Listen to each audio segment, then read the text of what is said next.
Okay, so for this video, we are going to discuss about sa mga connectors na ginagamit natin for the transmission. So most transmission lines terminates in some kind of a connector.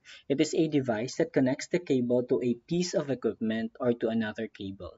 Special connectors are used in parallel lines and coaxial cables. So, coaxial cables requires a special connectors that will maintain the characteristic of the cable.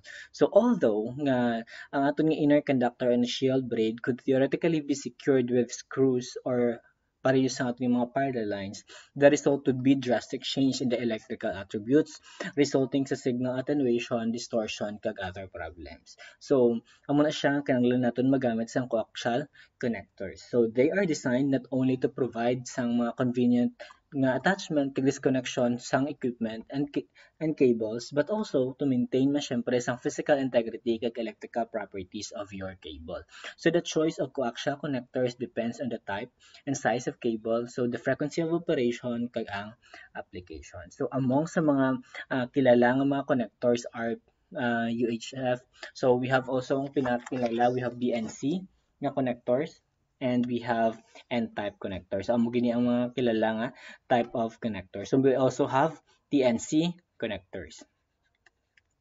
So, discuss natin kung ano ni siya ang BNC, anong N-type connector, kung ano na siya ang TNC connector. So, BNC connector. So, BNC connector is named after, okay, so BNC connector is named after bayonet. It was named after bayonet Neil Conselman.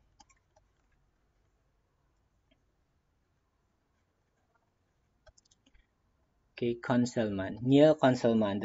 That's why ginatawag siyang BNC. Bayonet Neil Conselman.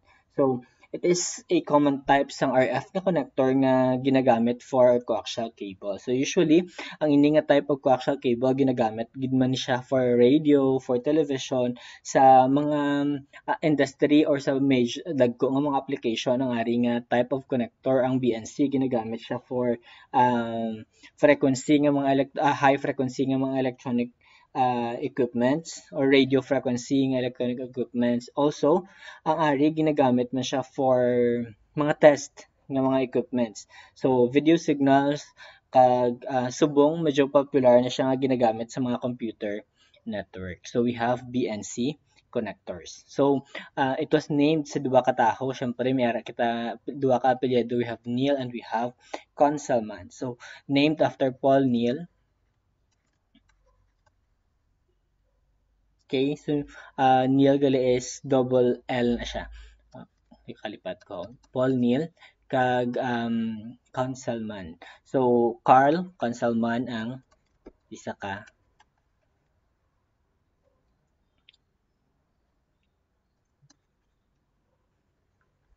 Okay, so named after Paul Neil and Carl Conselman. So we have BNC connector. Another one na connector is the N-type connector. So, N-type na connector naman niya is named after, so syempre, same man Japan nga taho, named after Paul Neil. So, that is TNC nga connector. Or, I mean, type N nga connector.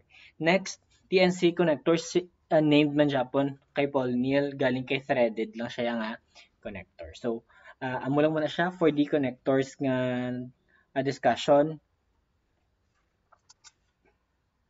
Oh, that's it for the threaded nga discussion. Here are some of the examples sa mga connectors nga gakita naton or probably ka-encounter naton sa or ma-encounter pa naton in our future nga mga projects. So we have this one. So kung tani, kung pwede pa kamo makakadto diri sa eskwelahan, we could have some siningang mga experiments about sa siningang mga connectors and wires. So this is an example of BNC ng mga connectors. Okay, we have SMA, then RCA ng mga connectors and type ng connectors or coaxial connectors. So that's it for your connectors nga discussion.